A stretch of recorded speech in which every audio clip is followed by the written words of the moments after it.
Allez, salut tout le monde et bienvenue dans une toute nouvelle vidéo ou un nouveau podcast que vous l'écoutez soit en vidéo, c'est pour ça que je dis une nouvelle vidéo, ou si vous l'écoutez en audio sur Spotify, SoundCloud et tout le reste. Voilà, je sais plus où on est diffusé, mais on est diffusé un peu partout. Même si là, vous allez voir, il y aura une petite modification qui va arriver, mais bref, ça c'est pour ceux qui nous écoutent à l'audio. Aujourd'hui, je suis très heureux de vous retrouver, je suis Cody McBride. Et aujourd'hui, on se retrouve pour mon WrestleMania à moi peut-être. Allez, est-ce que c'est le show que j'attends le plus tous les ans ? Je dirais que logiquement, de base, c'était le Tournament of Death. Mais comme on sait tous, si vous regardez cette vidéo, je pense que vous en doutez, voilà, le Tournament of Death, c'est plus du tout ce que c'était. Et cette année, avec la crise du Covid, il n'y en a pas eu.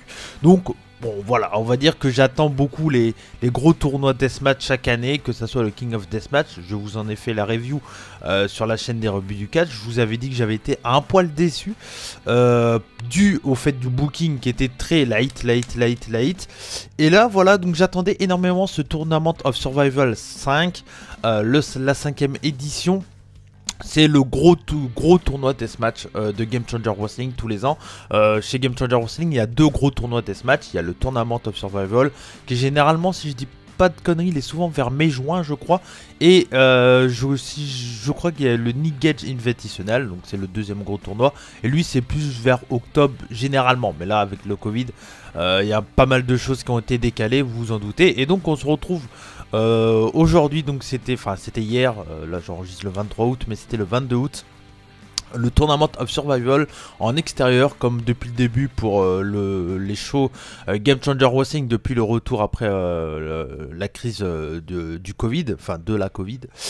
Donc voilà, donc là ils reviennent toujours avec des shows en extérieur, toujours avec de la distanciation sociale, et ça fait plaisir et c'est très cool. Et donc bah hier il y avait 3-4 shows, quelque chose comme ça. Il y avait ce show, donc Tournament of Survival, il y avait un show de la Black Label Pro, je vous en parlerai pas ici parce que je l'aurais pas vu. Voilà, mais bon, ça avait l'air plutôt sympa. C'est sur WTV. N'hésitez pas à aller voir la Black Label Pro. J'ai vu vite fait la carte. Il y avait des très bons noms. Donc, je vous conseille d'aller faire un tour. Je pense que si vous avez un peu le temps, c'est vraiment. Je pense que ça vaut le coup. Et donc, il y avait également NXT que je n'ai pas vu. J'ai été spoil, mais je m'en fous. Je vous le dis. Alors là, je m'en bats les reins, mais c'est pas, je dis pas que c'est nul ou que c'est bien. C'est juste que faut que je fasse un choix à un moment. Et si vous avez suivi la chaîne des rebuts du catch, j'ai fait un tweet pendant ma semaine de vacances là. J'ai dit qu'il y aura des changements. Et ça fait partie des changements, c'est que je ne parlerai plus, ou presque plus, hormis les matchs réactions presque en live que je vais continuer à faire parce que j'aime bien faire ça. Mais sinon, je ne parlerai presque plus de WWE sur la chaîne des rebuts du catch parce que je n'ai pas le temps. Si je veux regarder le Puro, si je veux regarder l'Indie US comme je fais, je peux pas regarder WWE. Donc je laisse ça à Enzo qui lui s'en occupe très très bien sur la chaîne des rebuts du catch. Et moi, je me concerne uniquement en la partie Indie et Puro. Voilà. Comme ça, vous le savez maintenant. Même All Elite, je pense que ça va passer un peu. Voilà. Je regarderai, je pense, All Elite quand il y aura des gros shows, quand le public va revenir, etc. Mais là, actuellement, je ne peux pas m'en occuper. Si je m'en occupe, j'ai plus de vie. Donc du coup, voilà. Mon choix était fait. Je regarderai et je parlerai beaucoup, presque uniquement d'Indie et de Puro sur la chaîne des rebuts du catch. Et Enzo fera le reste. Après, All Elite. Bon, l'élite, je pourrais regarder tout de même. Mais voilà, en gros, ça fait partie du premier changement que vous verrez sur la chaîne des rebuts du catch. Il y en aura d'autres. Je ne vais pas en parler maintenant parce qu'on n'a pas encore vraiment parlé avec Enzo, mais voilà, vous saurez ça très très bientôt. Mais bref, du coup, le Tournament of Survival 5, c'est un show que j'attendais énormément, sachant en plus que l'année dernière, le Tournament of Survival 4 avait mal fini. J'avais déjà fait la review sur la chaîne des rebuts du catch et j'avais été extrêmement déçu. Mal à l'aise avec cette fin de show du Tournament of Survival 4 qui avait fini en nœud de boudin avec une grosse blessure de G River en finale contre Alex Colon, donc Alex Colon qui est en finale contre G-River, et G-River qui au bout de 10 secondes de match se blesse, s'ouvre les veines, je crois, je sais plus, quelque chose comme ça, obligé de sortir du combat, ou je sais plus, non, où il tombe mal, je crois qu'il tombe mal totalement KO, ouais, je crois que c'est ça, et du coup bah, il sort du combat, c'est Jimmy Lloyd et Schlack qui était même pas dans le tournoi qui le remplace. Alex Colon gagne. Donc un peu en autre boudin, j'étais un peu déçu. Et donc c'est pour ça que j'avais beaucoup d'attentes dans ce tournoi. Parce que aussi j'avais beaucoup d'attentes parce que ces derniers temps le deathmatch me plaît moins. En tout cas, c'est pas les matchs en eux-mêmes qui me plaisent moins. Généralement c'est souvent des très bons combats. Enfin des bons combats, ouais, ça se déroule bien, c'est cool. Mais il y a tout le temps de la hit, avec un booking qui met en avant le fait que le clan de 44OH, le clan de RSP, c'est tout. C'est lui qui contrôle le deathmatch actuellement. Hein. RSP, que ça soit au King of Deathmatch, à la GC Dub, à la IC Dub, ils sont partout les mecs. Donc dès qu'il y a du deathmatch, il y a 44OH et ils cassent vraiment les couilles. Alors. Je me suis posé la question hier en me disant est-ce que c'est vraiment des bons heals du coup parce que ils ont quand même une bonne hit assez sévère. Mais moi, ce qui me manquait, c'est qu'ils passaient leur temps à tricher tout le temps for Forward.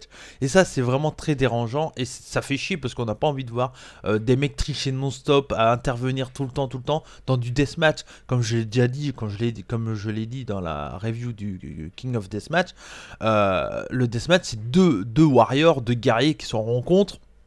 Combat à mort quoi, voilà, un coup de néon et tout le bordel, on a envie de voir ça, on n'a pas envie de voir de la hit, machin, et donc j'avais été extrêmement déçu, et j'avais beaucoup d'attentes en me disant, est-ce que Game Changer Wrestling va enfin nous donner le moment qu'on attend tous, à savoir qu'un face gagne vraiment, et j'ai un truc dans la bouche, un poil de chat, c'est pas grave, et qu'un face gagne vraiment contre RSP, et contre son clan, voilà, moi je voulais enfin avoir cette toute première victoire, parce que depuis Run Ricky Run, donc c'était février, mais après entre temps bon il y a eu le Covid, mais depuis février RSP gagne tout, partout où il passe, à chaque fois si c'est pas lui c'est un gars de son équipe etc, toujours avec de la hit, toujours en intervenant etc, et ça me fait chier, j'ai pas envie de voir ça, et donc j'attendais énormément de ce show parce que c'était vraiment crucial. S'il me donnait pas ce que j'avais envie de voir, je pense que Game Changer Wrestling, j'aurais fait une pause. Parce que je suis très frustré dans tous les shows Game Changer, dans tous les shows de Deathmatch en général. Et je voulais avoir une fin où le face gagne. Voilà, c'était ce que je voulais. Est-ce que j'ai eu ou pas? Je vous le dis pas, on est encore dans la partie no spoil. Vous le savez, vous êtes au courant.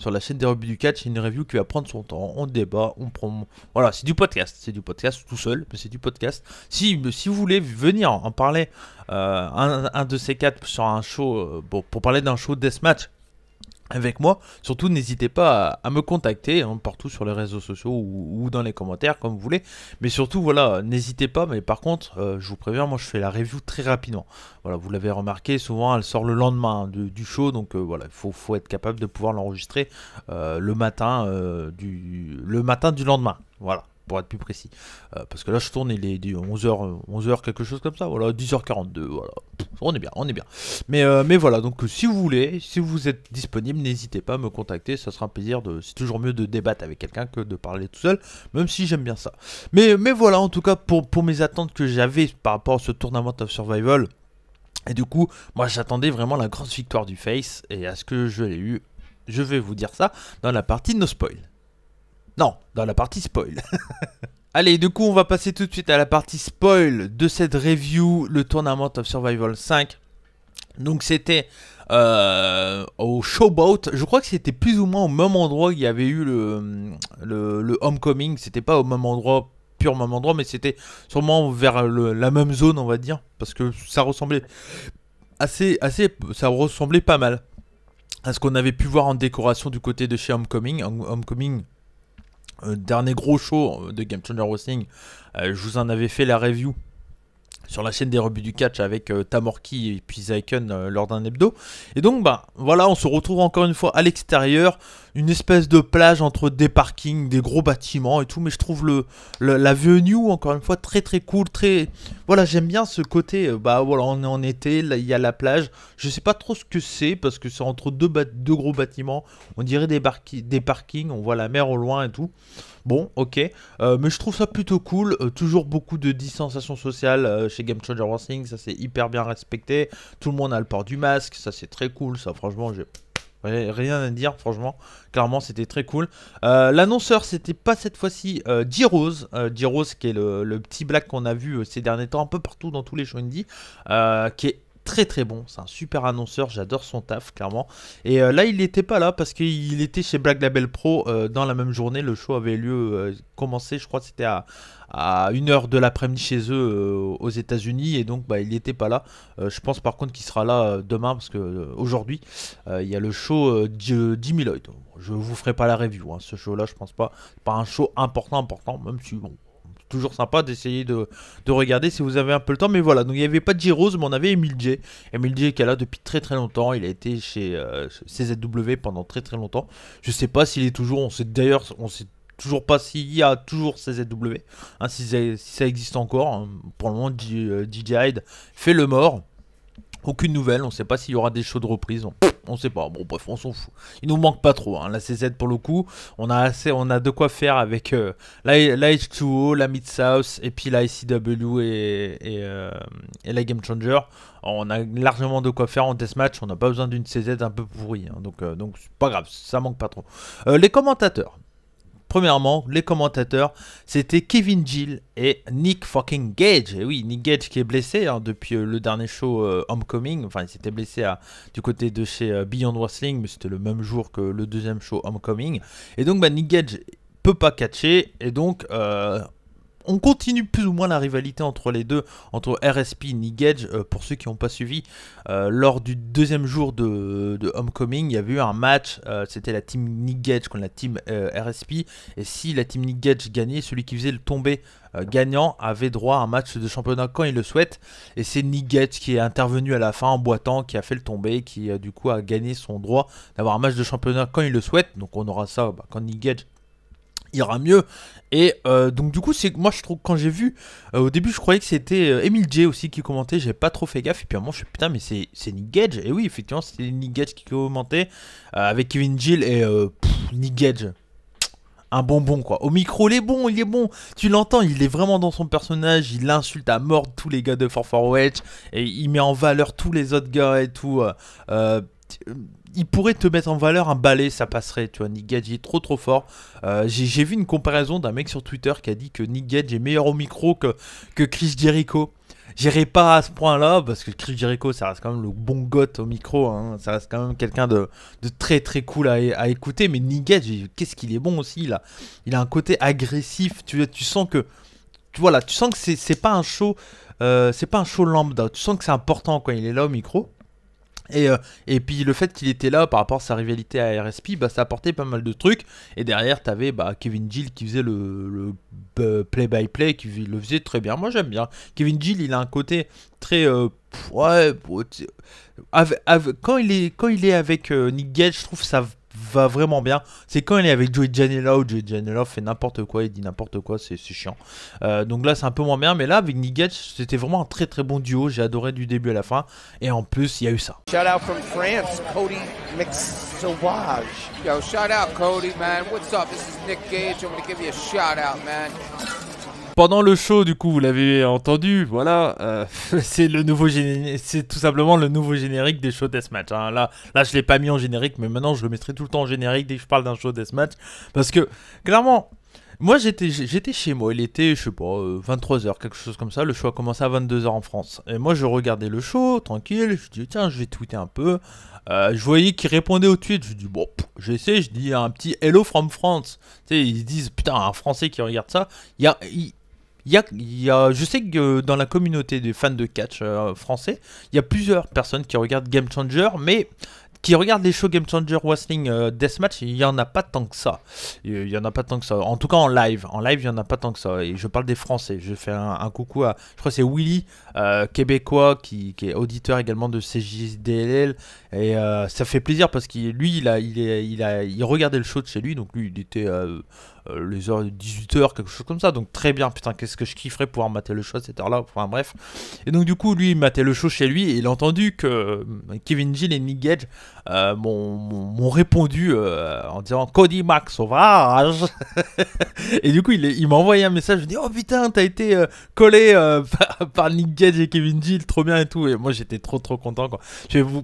moi qui est fan de Nick Gage depuis presque 20 ans maintenant, et le fait, juste c'est con, c'est débile, parce qu'au final, bah, le mec il y a un commentaire.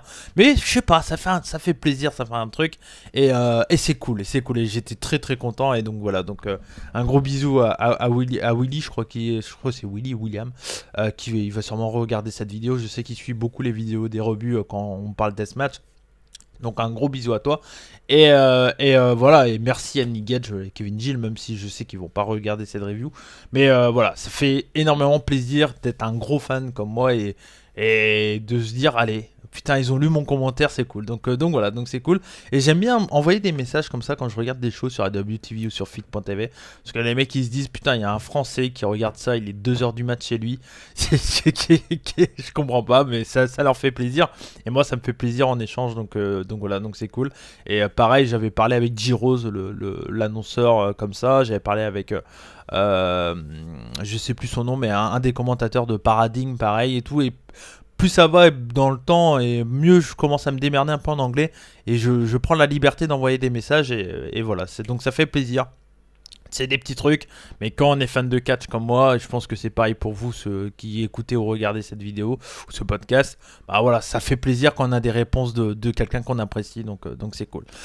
Donc voilà, donc voilà pour tout ce qui est autour des matchs, et on va passer tout de suite au premier match, avec donc le premier match c'était Ricky Champage qui faisait son entrée de jeu avec une promo directement, voilà, donc Ricky Champage prend le micro et commence à directement agresser Nick Gage en disant que Nick Gage c'est une pussy, que lui c'est, tout le monde l'appelle RS Pussy, mais la pussy c'est Nick Gage, voilà en gros, hein, c'était ça à peu près le but de la promo, et il dit qu'il va gagner le tournoi, et du coup le public réagit vraiment bien, je trouve. Il y a une bonne hit de heal, ça réagit plutôt bien, et de là je me dis ok, franchement, je suis convaincu par RSP. Moi, ce qui me dérange chez RSP, chez Forward, c'est qu'à chaque fois, il y a des interventions.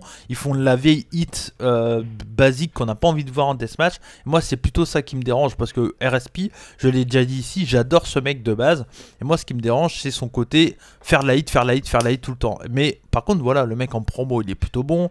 In-ring, quand il catch, on va y revenir, il est plutôt bon. Donc voilà, donc moi je suis convaincu par cette première promo de RSP, et donc RSP va affronter dans le premier tour Jimmy Lloyd.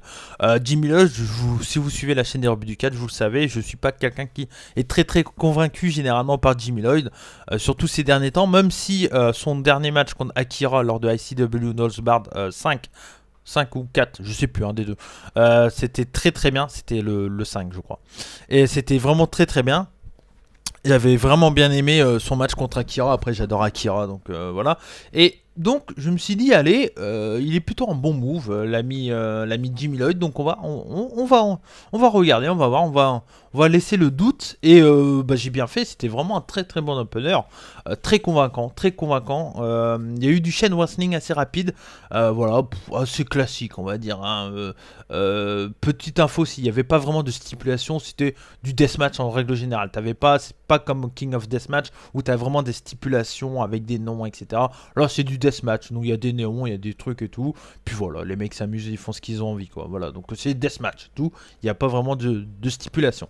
Ouais, et donc bah, le match commence du coup avec du chain wrestling. Il y a un neckbreaker derrière de Jimmy Lloyd. Voilà, on est. Jimmy Lloyd, j'ai l'impression qu'il essaie toujours de mettre son ring en avant, et c'est pas plus mal. C'est pas plus mal qu'il essaye. J'aime bien, moi, le fait de voir des catcheurs deathmatch catcher vraiment, en fait. Parce que dans Deathmatch Wrestling, comme le dit Gab, des bisous, mon copain, dans Deathmatch Wrestling, il y a wrestling. Et il faut pas l'oublier. Et clairement, là, je trouve qu'il met bien ça en place, Jimmy Lloyd, pour le coup. Et tant qu'il en fait pas trop, qu'il botche pas trop, ça reste plutôt cool à regarder. Donc j'ai vraiment bien aimé. Il y a Jimmy Lloyd qui veut utiliser un néon. Et là, t'as Ricky Champage qui le chope et qui l'écrase au sol en disant non, moi j'ai pas besoin de ça. De la hit. Mais voilà, ça reste pour le moment assez logique. Il y a Lloyd qui veut utiliser une gusset. Les gussets, c'est les trucs en acier là, qui souvent ils se mettent dans le crâne et tout. Et c'est contré, c'est RSP qui l'utilise. Derrière, il y a une hit de RSP, mais pas trop longue, ça va. Il y a des petits retours de Jimmy Lloyd de temps en temps. Après un moment, il y a le vrai retour de Jimmy Lloyd. Mais voilà, le public est chaud, il y a de la bonne hit. pour le moment, rien à dire. C'est vraiment un opener assez solide. J'ai bien aimé. Il y a RSP qui sort des seringues. Et là, ça faisait assez longtemps. C'est quand qu'on a vu ça la dernière fois. Je sais pas quand c'est que j'ai vu ça la dernière fois, mais oh, ça doit être chez Game Changer. Non, j'ai vu ça. Bah, oh, j'ai vu ça chez Big Japan, bien entendu, avec Sakoda. Ou chez Freedoms avec Jun Kasai, ou ce genre de mec, hein, voilà. Ou Takeda.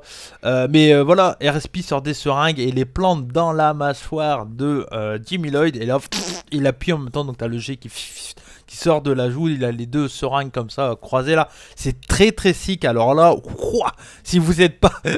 si c'était votre premier show Game Changer Wrestling Deathmatch avec ce show là. Faut avoir le cœur accroché. Même moi qui est un habitué de tout ça. Oh, ça fait pas. Bon, tu fais ouf. Oh, ça doit faire. Ça pique, ça pique. Alors que bon, je pense que c'est comme un piercing, mais bon, c'est très visuel, donc c'est très cool à regarder. Mais c'est très sick en tout cas. Il y a des gros near fall, c'est un match qui est vraiment très solide du début à la fin. Et par contre, voilà, on sent quand même que Ricky Champage est assez protégé dans ce combat. On sent que clairement, lui, il va passer. J'ai pas eu de surprise quand j'ai su qu'il allait en finale. Parce que oui, il va aller en finale, il sera un finaliste. Mais ça se ressent dans la construction des combats, il est hyper protégé, je trouve. Hyper protégé. Il prend très peu de gros bumps.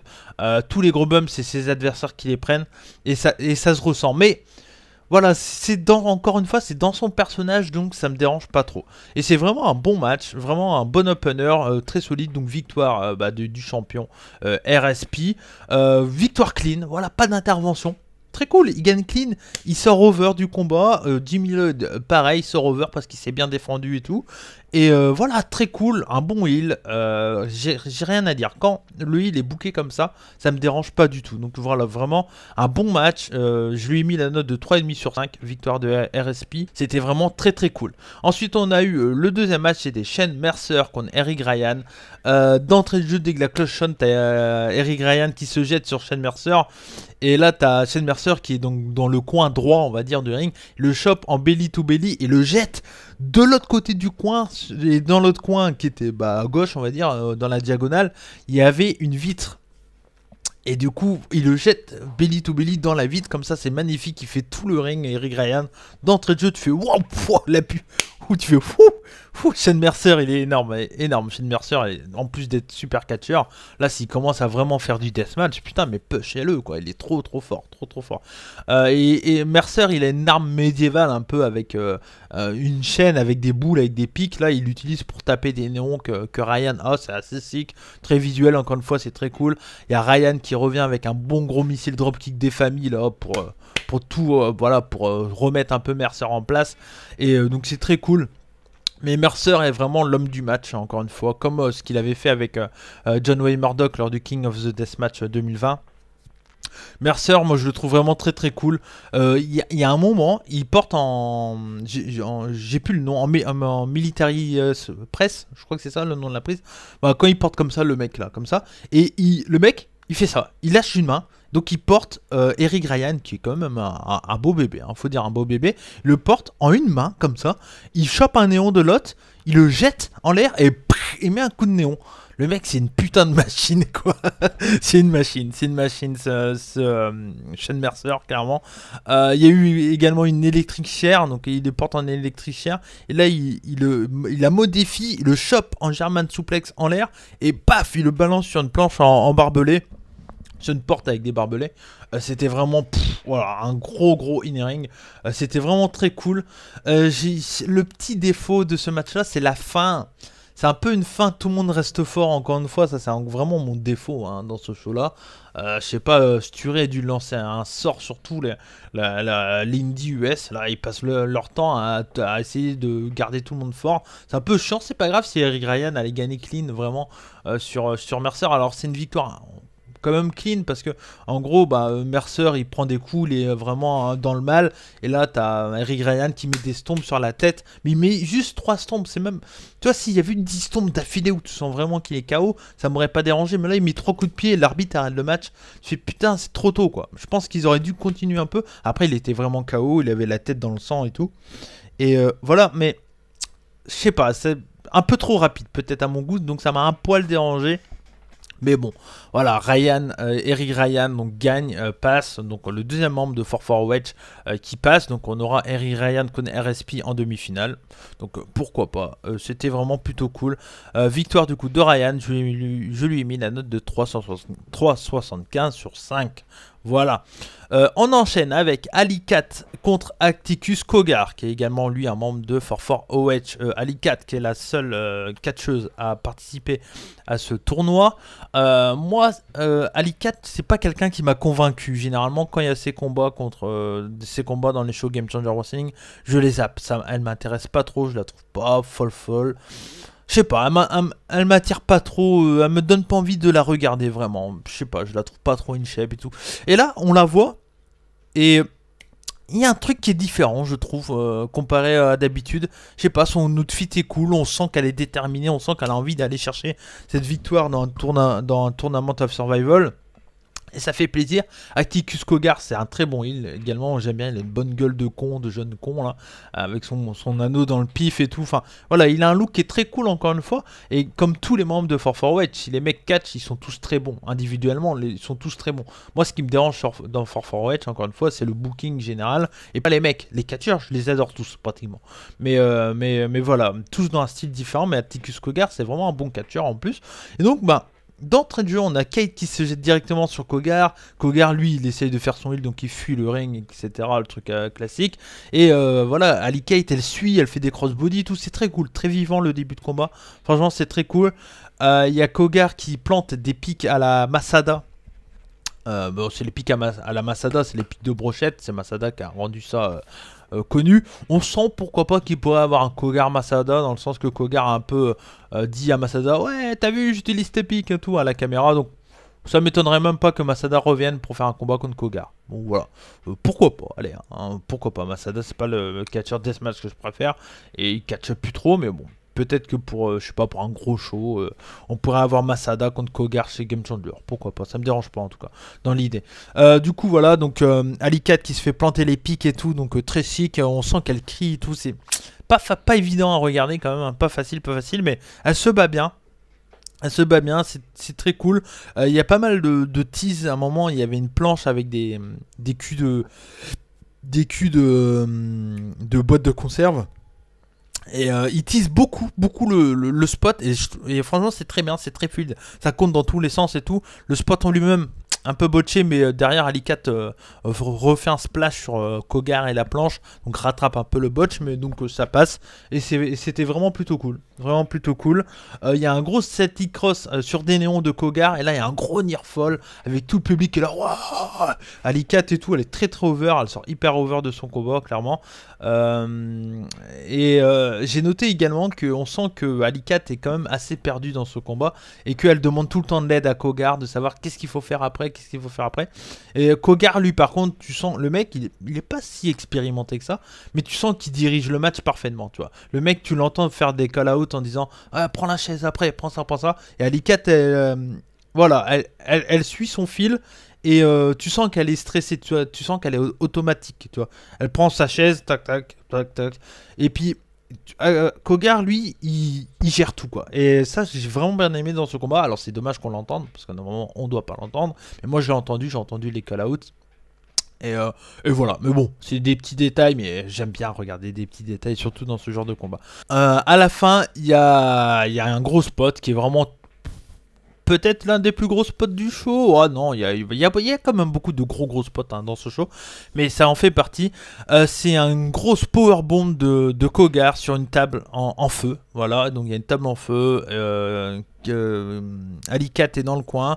Cogar arrive et puis met le feu et prend powerbomb sur la table en feu. Le feu qui est bien, enfin un gros bump qui met vraiment, qui fait passer un niveau à Ali Cat, en tout cas dans ma vision, parce que j'étais pas très convaincu par Ali Cat jusque là, et là clairement voilà, elle m'a prouvé clairement qu'elle peut faire du deathmatch parfaitement. Elle avait déjà fait des matchs pas trop mal contre Mance Warner ou autre, mais voilà, elle avait fait un match contre Nick Gage aussi, j'ai pas trop aimé, tu vois. Mais là je l'ai senti vraiment, voilà, commencer à être un peu plus à l'aise, même si elle avait l'air d'être énormément stressée. Mais voilà, le match, elle en sort clairement over. Kogar aussi, il n'y a pas eu d'intervention, c'est clean. Voilà, c'est cool. Je demande pas plus. Le mec est détesté, mais il gagne clean. Il montre qu'il est fort, tu vois. Et ça, c'est très cool. Et donc voilà. Donc, bonne décision de booking. Atticus Kogar qui gagne. Donc, troisième membre de 4-4 Wedge qui gagne. Donc clairement, voilà, on se retrouve avec 3 membres de 4-4 Wedge sur 4. On sait que dans le prochain match, tu n'as aucun membre de 4-4 Wedge. Donc celui qui va gagner va se retrouver contre 3 membres de 4-4 Wedge. Donc pour le moment, le booking se met en place et je trouve ça plutôt cool. Plutôt cool. Et donc on arrive au moment où Kevin Gill me cite. Hein, donc voilà, donc ça fait plaisir. Je vais pas le remettre. Ah si, je le remets. Allez, je le remets. Shout out from France, Cody Sauvage. Yo, shout out Cody, man. What's up? This is Nick Gage. I'm gonna give you a shout out, man. Et on arrive du coup au 4e match de ce premier tour entre Alex Colon, qui est le Tournament of Survival gagnant, le Tournament of Survival 4 winner, hein, voilà, on va dire ça. Et il fait face à l'un des grands favoris, à savoir Shlak, qui a été en finale contre Eric Ryan au King of the Deathmatch, qui aurait dû gagner le King of the Deathmatch. Et donc voilà, qui est on va dire le favori de la foule, même si Alex Colon est hyper over. Nick Gage le met over, mais comme pas possible au micro, en disant, et il a totalement raison pour moi, je vous le dis tout de suite, Alex Colon fera partie des catcheurs de l'année. Il sera dans mon top des catcheurs de l'année, il n'y a aucun doute là-dessus. Le mec porte le deathmatch, il te sort tout le temps des putains de matchs, il est trop bon in-ring, il est bien meilleur in-ring que... Je veux dire, si tu regardes le in-ring de tous les catcheurs dans tout le monde, il est dans la moyenne des bons catcheurs, quoi. C'est quelqu'un qui sait mettre beaucoup de psychologie dans ses combats, mine de rien. Il sait très bien te teaser un gros move. Il est très bon in-ring. Il botche rarement, ça arrive, mais c'est assez rare quand même. Et c'est vraiment un catcheur que j'adore. Je sais pas où je vais le placer, mais il sera dans mon top, c'est clair et net, dans mon top des catcheurs de l'année. Parce que là, mine de rien, le mec, il est toujours costaud dès qu'il vient pour mettre over quelqu'un, que ça soit chez ICW ou chez Game Changer. On l'a vu avec Eddie Gray, il a mis Eddie Gray sur la liste du deathmatch. Il a mis Zachary Wentz, pareil, sur la liste des catcheurs qui peuvent faire des deathmatchs. Et voilà, le mec, il est trop fort, Alex Colon, je l'adore ce gars. Et donc, ce combat, moi je l'attendais énormément. Pour moi, ce combat, ça devait être minimum 4 étoiles, tu vois. Je m'attendais à un gros truc. Et clairement, j'ai eu peut-être l'un des meilleurs matchs, deathmatch de l'année. Il faut être honnête, voilà, on a eu c'est du gros cassage de gueule, mais assez intelligent quand même. Les mecs se mettent dans la gueule des gros coups de néon. D'entrée de jeu et tout, j'adore les débuts de combat comme ça me... Puis t'as le public qui fait et c'est énorme quoi, c'est énorme, moi c'est ce que j'aime, c'est trop cool. Ça bouge énormément, ça se met des grands coups de néon. À un moment t'as Shlak qui sort, t'as un dive directement d'Alex Colon avec le néon, voilà, tac, Shlak contre. Il va dans le ring, Shlak qui fait un dive. Shlak, le mec, il s'est amélioré in ring, c'est ouf. Il te sort des moves de chain wrestling, des dives, des moves un peu de lucha libre et tout. Le mec, Shlak, il s'améliore in ring, c'est ouf. Il est considéré comme étant un gros casseur de gueule, pur basique deathmatch wrestler, tu vois. Mais ça reste quand même quelqu'un qui est très polyvalent dans le ring. Au final, Shlak, il peut te sortir des moves de Hatfly, des moves de wrestling, il s'améliore énormément. Je sais pas avec qui il bosse son catch, mais putain, il faudrait l'applaudir ce mec là, parce que Shlak, il se démerde vraiment très bien in ring. Donc moi c'est vraiment, je vous dis, Shlak, ça fait partie de mes catcheurs favoris dans le deathmatch. J'en ai 3 vraiment, 4, allez, Akira, Murdoch, Colon et Shlak, c'est mes 4 catcheurs actuellement là qui sont les bijoux. Dès que je regarde leur match, je suis jamais déçu, tu vois. Et donc du coup voilà, donc Shlak, très bon. À un moment il y a un move qui est très cool et puis Nigat je le mets encore plus over. Il y a Shlak qui prend en headlock Alex Colon, il le prend en headlock et il fait le tour de ring en le prenant en headlock et il prend des néons qui sont sur le côté et tac, et fait tout le tour du ring. Et je crois que c'est Kevin Gill qui dit Shlak, il est innovant, il mélange le old school wrestling avec le deathmatch wrestling. C'est débile mais il a raison, tu sais. Il fait un headlock et c'était drôle, c'était très cool. Il y a des gros near fall, il y a un elbow drop de Shlak dans une vitre, voilà, très cool, avec un gros near fall de Colon.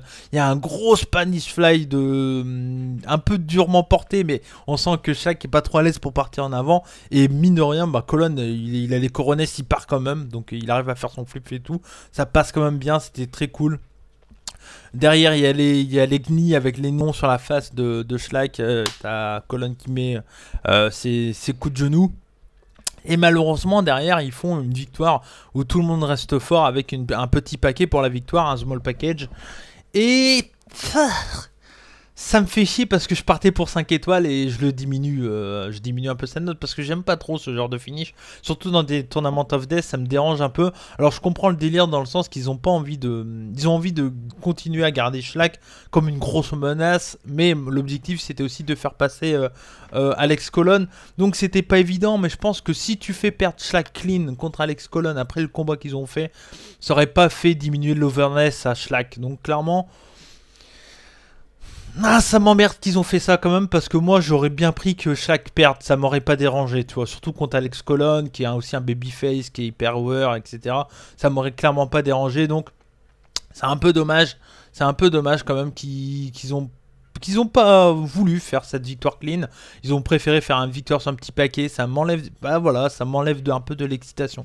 Mais bon, après, je comprends qu'ils ont fait ça, mais ça me fait chier. J'aurais préféré qu'ils fassent une victoire clean de Colon. Mais bon, voilà. Donc victoire de Alex Colon sur un petit paquet. Je lui ai mis quand même la grosse note de 4,75 sur 5. C'est vraiment tout ce que j'aime dans le deathmatch bourrin, avec quand même des moments très qui sort de l'ordinaire, quoi. Quand Shlak apporte un headlock et fait le tour du ring et lui met des coups de néon, Shlak qui fait des dives, Shlak qui fait de la lucha libre, enfin voilà. Et puis Alex Colon qui est super bon encore une fois, qui ose porter les moves comme le Spanish Fly, etc. Super combat et voilà, le match, pour moi le match du show, c'est celui-là, même si vous avez compris que le show est ultra solide, les premiers tours sont ultra solides et ça fait plaisir, donc c'est très très cool. 4,75 sur 5 pour Alex Colon contre Shlak avec la victoire de Alex Colon. Donc il y a eu la pause et après la pause, comme souvent, comme ce qui était tout le temps chez Game Changer Wrestling quand t'as des shows deathmatch, des shows comme ça, il y a un scramble. Après la pause, t'as un scramble match. Et c'est cool, j'ai l'impression que ce show, je retrouvais mon Game Changer que j'aimais, tu vois. Voilà, j'ai vraiment kiffé ma soirée. Et c'était vraiment très très cool. En plus que Nick Gage m'a dit bonjour. Est-ce que je le repasse? Ouais, je le repasse. Shout out from France, Cody McSauvage. Yo, shout out Cody, man. What's up? This is Nick Gage. I'm gonna give you a shout out, man.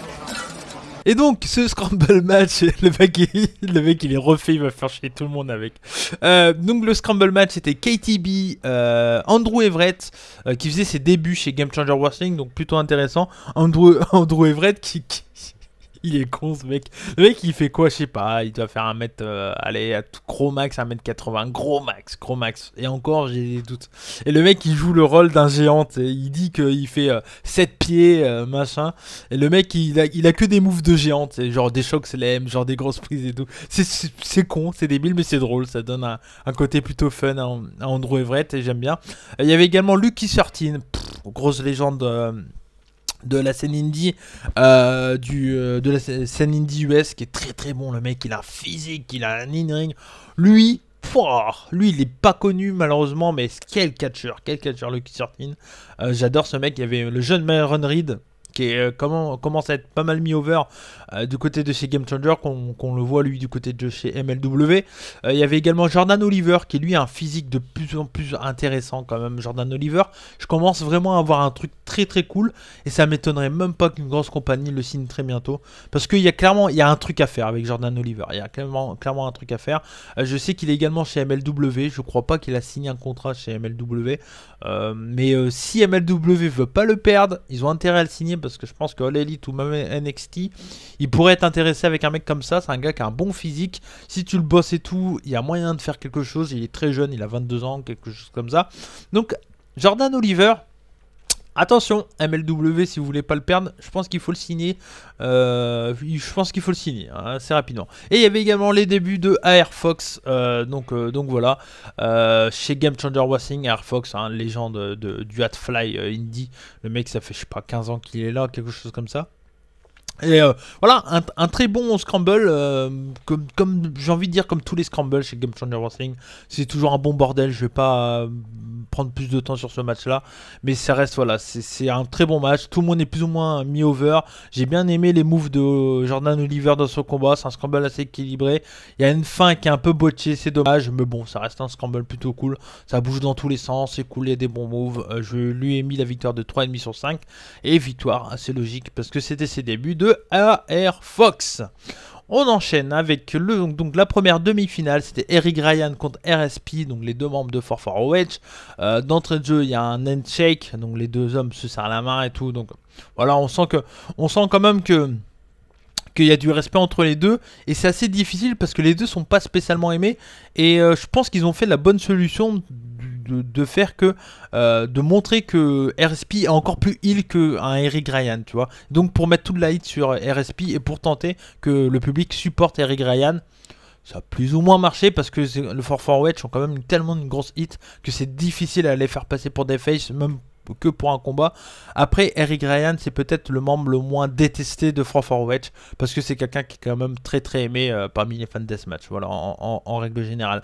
Et donc, il y a le handshake, et là derrière, il y a Eric Ryan qui prend un carton avec des fourchettes qui renverse sur le ring, et quand il est dos à RSP, RSP en profite pour l'attaquer dans le dos, donc pour faire de la hit. Ça marche plutôt bien, il y a une bonne réaction. Le public le eu. Derrière, il y a une hit de RSP classique, mais ça fait le taf. Encore une fois, on fait tout pour que Eric Ryan soit applaudi. Donc ça, c'est plutôt logique. C'est plutôt cool. Il n'y a pas trop de faux rimes. Il fait pas des restolds à la con, etc. Donc ça va. RSP, un bon RSP dans ce show, clairement. Il y a une table avec des couverts qui étaient dans le coin. Et Eric Ryan avait pris un peu repris l'ascendant dans ce combat. Il met donc la table avec des couverts vers RSP, et il va pour faire une cannonball de coin à coin. Et là, quand Eric Ryan est dans sa rotation pour tomber sur RSP, RSP tourne la table, et du coup les couverts qui étaient vers RSP se retrouvent du côté de chez Eric Ryan. La table pète, mais du coup c'est les dégâts se font sur Eric Ryan parce qu'il prend les couverts, les couteaux, les fourchettes, etc. C'est plus des fourchettes d'ailleurs, des fourchettes ou des cuillères, je sais pas trop ce qu'il y avait. Eric Ryan, il adore les couverts, je sais pas, il doit aimer manger lui. Et donc il se retrouve à avoir tous les couteaux et tout, point de vue dans le dos. Et puis c'était vraiment un très cool, un très très bon move. RSP qui tourne la table comme ça, c'était vraiment très très plaisant, vraiment très plaisant. J'ai vraiment bien aimé.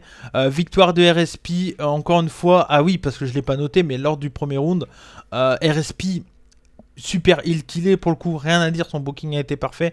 Gagne avec le choke breaker qui est l'une des prises finition de Nick Gage. Et donc lors de ce premier combat, il gagne avec le chuck breaker sur Jimmy Lloyd, et lors de ce deuxième combat, il gagne encore une fois avec le chuck breaker. Donc on sent Nick Gage au micro qui est hargneux, dit ah, pique mon move et tout, le RS Pussy et tout, enfin voilà. Et très cool, voilà. Ça, on construit un bon heal sans nécessairement faire une grosse hit longue, chiante. Voilà. Et c'est très très cool. C'est vraiment très plaisant. Et j'ai vraiment bien aimé ce combat. C'était plutôt cool. J'ai mis la note de 3,25. C'est pas non plus. Voilà. Mais dans la continuité du tournoi, c'est très cool. Et ça, clairement, ça fait plaisir. On enchaîne avec la deuxième demi-finale. Du coup, c'était Alex Colon contre Atticus Cogar. J'ai adoré le fait que Alex Colon est agressif à fond. Alex Colon, c'est celui qui est le plus entamé de son premier tour. Clairement, les trois autres avaient été plus ou moins protégés, on va dire. Même s'ils avaient quand même bien bumpé Cogar et puis Ryan, hein, quand même. Mais voilà, mais Alex Colon, il est entamé de son match. Il a gagné un peu en filouterie avec son small package sur Shlak. Et Atticus Cogar monte dans le coin pour se prendre de la hit. Et là, Alex Colon, il perd pas de temps, il détruit Cogar. Un gros coup de néon dans le dos. Derrière, il le passe à tabac. Coup de néon sur Cogar qui peut pas se défendre, qui saigne de partout. Le public est à fond dedans, veut clairement, alors c'est entre guillemets bien sûr, que Colon bute Cogar. On sent vraiment l'agressivité du public qui dit oh c'est un pussy connard. Et puis t'as Nick Gage au micro, allez come on Alex, kill them fucking bitch et tout. Il est là en train de l'insulter et tout au micro. C'est très très fun, ça m'a fait bien rire. Il y a une table avec des néons, il y a Colon qui fait un slam un peu à l'arrache dessus, Cogar qui tombe assez à l'arrache sur la table, c'était plutôt fun. Il y a un long moment où Colon domine, mais ça reste très vivant parce qu'il met des gros coups de néon et tout, c'est plutôt cool. Kogar arrive à revenir dans le match avec un Celtic Cross sur des néons, suivi d'un moonsault. Là, on rappelle que Kogar, ça reste un bon catcheur, hein, on l'oublie pas. Moi, j'aime bien Kogar. Il a été très cool et je me souviens de son match contre Façade lors de Backyard Wrestling 2, qui était vraiment très très cool. Si vous l'avez pas vu, d'ailleurs, j'en parle sur la chaîne de Revue du Catch quand j'avais fait la triple review. Elle sera là. Non, là. Elle sera là. Là, voilà. Cette fois-ci, je me cours pas d'endroit. Et donc voilà. Donc après cette grosse domination de Colon dans début de combat, il y a un bon 50-50 avec des gros nearfalls et tout, c'est très cool. Et à la fin il y a un poil botché, mais c'est bon, voilà, ça arrive. En fait, en gros, il y a Kogar qui met de l'essence sur une vitre et il dit à l'arbitre de mettre le feu. L'arbitre n'arrive pas à mettre le feu. Entre temps, Kogar se fait contrer et là, Style clash sur la vitre, mais qui est pas en feu, mais ça reste quand même un spot plutôt sympa. Et donc, du coup, Kogar qui passe à travers la vitre avec un Style clash, victoire de Colon, un bon match pour continuer le tournoi, victoire de Colon. Et donc, on va se retrouver avec la finale Colon contre RSP. Donc, pour le moment, j'ai ce que je voulais. J'aurais limite préféré. Alors, j'adore Colon, je vous le dis, hein, pour moi c'est top catcher indie, meilleur catcher indie deathmatch, clairement. Mais je sais pas, Slack, j'ai envie de le voir gagner, quoi. Putain, puis en plus, il y a l'histoire, il était dans le match Gage contre RSP. J'aurais bien aimé que ça soit Slack à cette place-là. Bon, mais après, je comprends Colon. Il y a aussi que l'année dernière, il a gagné le Tournament of Survival dans un truc bizarre, donc il a envie de se racheter aussi, il a envie de vraiment gagner le Tournament of Survival, vraiment à fond, vraiment le gagner clean, quoi. Donc je comprends qu'ils l'ont mis, et je trouve ça très très bien d'ailleurs qu'il était en finale contre RSP. Pour faire attendre la finale, on a vite fait Eddie Andy, un autre membre de For4OH, le dernier, qui arrive, qui prend le micro, qui se prend une bonne hit. Là t'as Chris Dickinson qui arrive, il y a un squash rapide de Dickinson pour faire patienter un peu, pour que RSP Colon boucle le match, hein, tout simplement. Et là, donc du coup, Eddie Only qui se prend en squash par Dickinson avec un gros powerbomb sur une table. Voilà, un squash de Dickinson, c'est rapide, ça dure 2-3 minutes, gros max. Ça fait plaisir, c'est toujours cool de voir Dickinson casser des bouches. C'est pas notable, mais bon, parce que c'est très très court. Bon, allez, j'ai mis 2,5 pour le. Voilà, parce que j'aime bien mettre des notes, mais sinon, bon, c'est pas spécialement non plus hyper notable, hein, ce genre de combat. Mais ça reste plutôt sympa, plutôt sympa. Et donc, la finale entre RSP, Ricky Shane Page, l'actuel champion de Game Changer Wrestling, et Alex Colon, celui qui avait gagné le Tournament of Survival 4 l'année dernière. Je vous l'ai déjà expliqué avec une fin un peu compliquée. Et donc voilà, donc les deux c'est la finale qu'on pouvait espérer, comme je vous l'ai dit, même si j'aurais bien aimé voir Schlack, mais on comprend pourquoi aussi également Alex Colon est là. Et d'entrée de jeu, j'ai eu les frissons. Alors peut-être que tout le monde n'a pas la référence, donc c'est bien que je le précise aussi dans cette review. C'est que tout simplement, Alex Colon est rentré avec la musique d'entrée de Danny Havoc pour cette finale. On sent clairement que Alex Colon était un des meilleurs amis de Danny Havoc, hein. Voilà, ils ont été construits à la même période. Les deux sont arrivés à peu près à la même période, Alex Colon et Danny Havoc, vers 2007, 2006-2007, quelque chose comme ça, chez CZW. Et donc les deux, on sait qu'ils étaient très très amis. Et donc Alex Colon qui rentre les larmes aux yeux avec la musique de Danny Havoc qui pointe vers le ciel, et tout le public qui tout de suite capte, qui chante du Danny Havoc, Danny Havoc, Danny Havoc, avec des serviettes rouges là, pour rendre hommage, on va dire. Je sais pas trop pourquoi ils ont fait ça, mais ils faisaient du Patrick Sébastien autour de la serviette. Enfin, c'était aussi parce qu'Alex Colon a souvent sa serviette autour du cou, donc peut-être aussi pour, je sais pas, un mouvement de rassemblement avec Alex Colon. Je sais pas trop, j'ai pas trop compris, mais bon, voilà. Mais la musique de Danny Havoc, très cool.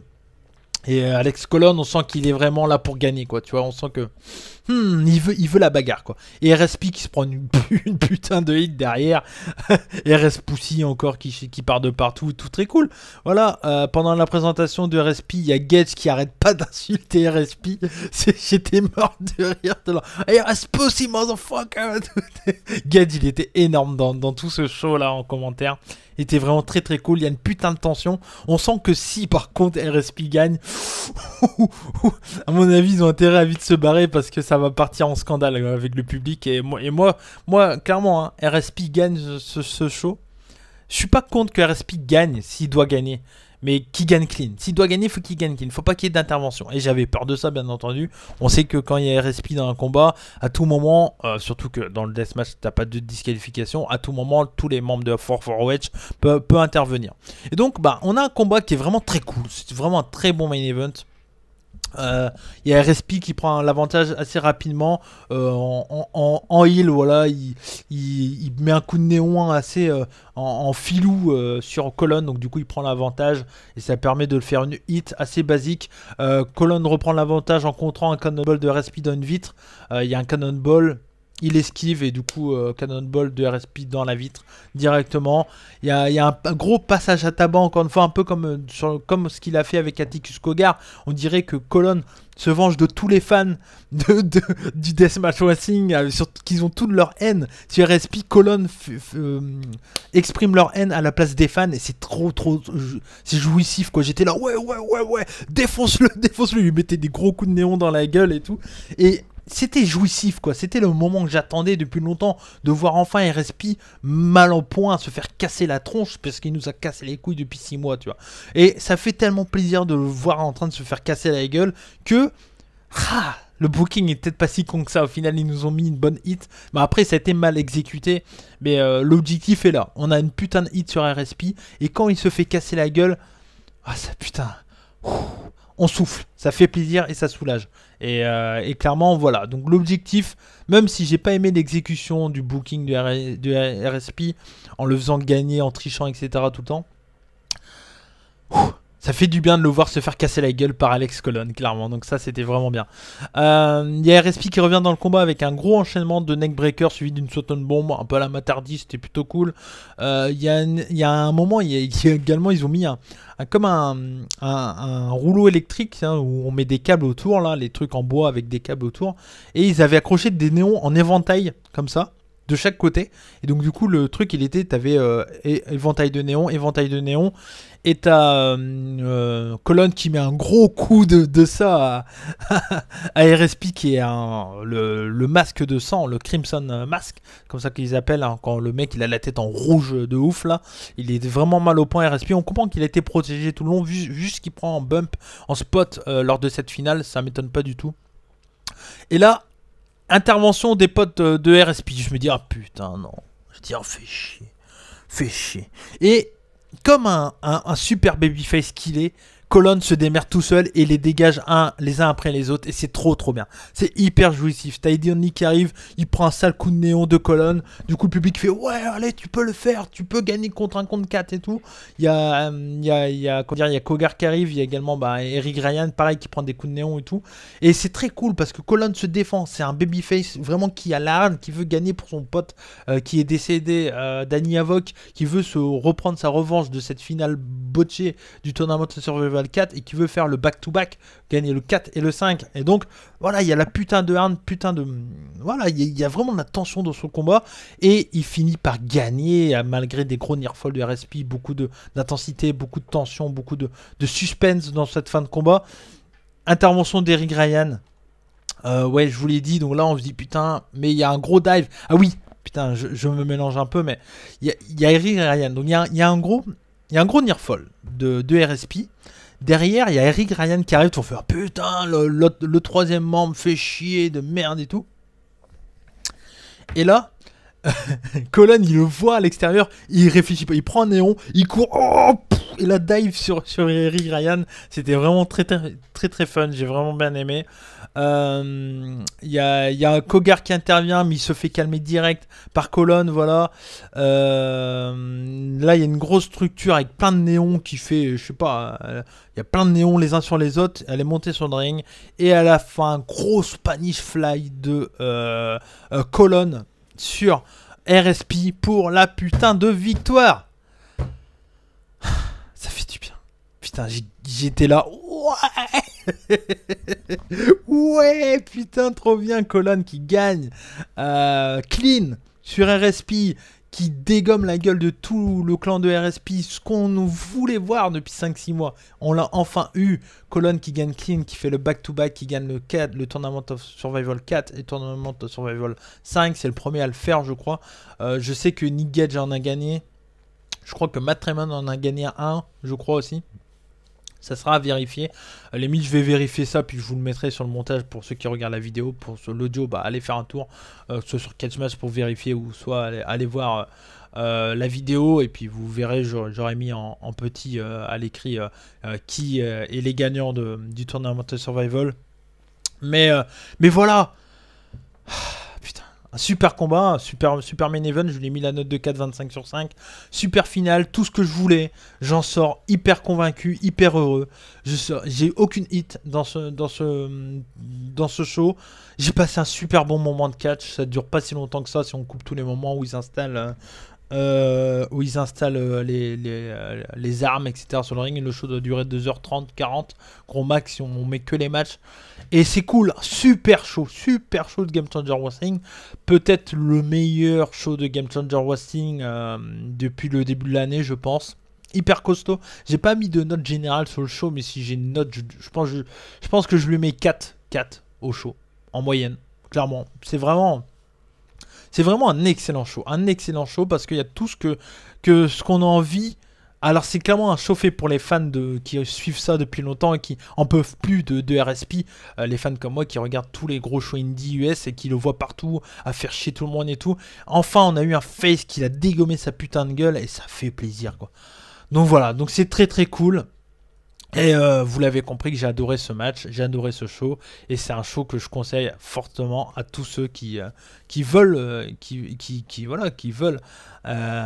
voir du très très bon Deathmatch US. C'est clairement le meilleur show de Deathmatch US qu'on a eu, je pense, depuis le début de 2020. Donc voilà pour cette grosse review, mais bon, je prends mon temps, c'est du format podcast. Je sais qu'il y a beaucoup d'entre vous qui aiment bien ce format, ça prend du temps, c'est un format qui s'écoute, qui peut se regarder, hein. Le format vidéo se regarde très bien, mais voilà, je sais que je prends énormément mon temps, mais j'aime bien vraiment rentrer dans les détails, et je me vois pas faire des reviews de Deathmatch et dire c'est bien rapidement et tout.